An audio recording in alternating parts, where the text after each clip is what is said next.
Վայ, Կիկոսն է գալիս։ Բարև ձեզ, սիրելի բարեկամներ։ Այսօր պատրաստում ենք ստեյք։ Պարզ, բայց շատ լուրջ։ Մեզ հարկավոր է լավ որակի միս, կարագ, սխտոր, թայմ, աղ եւ պղպեղ։ Շատ բան պետք չէ մեզ, բայց ամեն բան կարևոր է։ Սկզբում միսը լավ չորացնում ենք։ Այնուհետև թողնում ենք 20-ից 30 րոպե սենյակային ջերմաստիճանում։ Հիմա համեմնում ենք միսը։ Աղը պետք է հավասար բաշխվի ամբողջ մակերեսով։ Հետո ավելացնում ենք թարմ աղացած պղպեղ։ Սա տալիս է ճիշտ բույր եւ համ։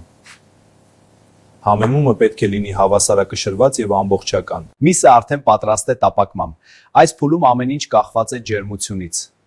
Տավան պետքա պատրաստ լինի մինչ միսը դնելը։ Սա է ճիշտ պահը։ Լսում եք ձայնը։ Այսպես է սկսվում լավ ստեյքը։ Այս փուլում պետք է հանգիստ թողնել մեր միսը։ Տարինի թողնում ենք, որ ճիշտ կարմրի։ 3-ից 4 րոպե մի կողմը, նույն չափ էլ մյուս կողմը։ Հիմա ավելացնում ենք կարագ,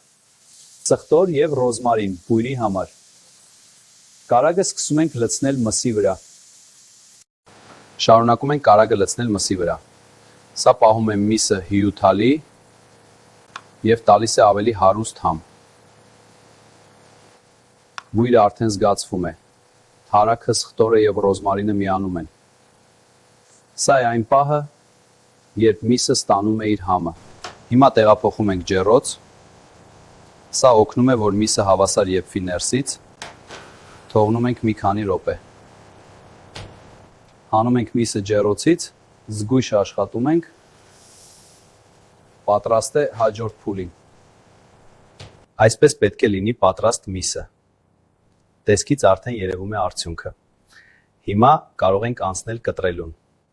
Ահա վերջնական արդյունքը։ Տեսնենք ներսի կառուցվածքը։ Կտրում ենք այնպես, որ միսը մնա փափուկ եւ հյութալի։ Պատրաստ է մատուցման։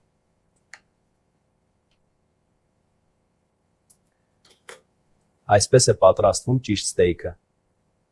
Բարի ախորժակ։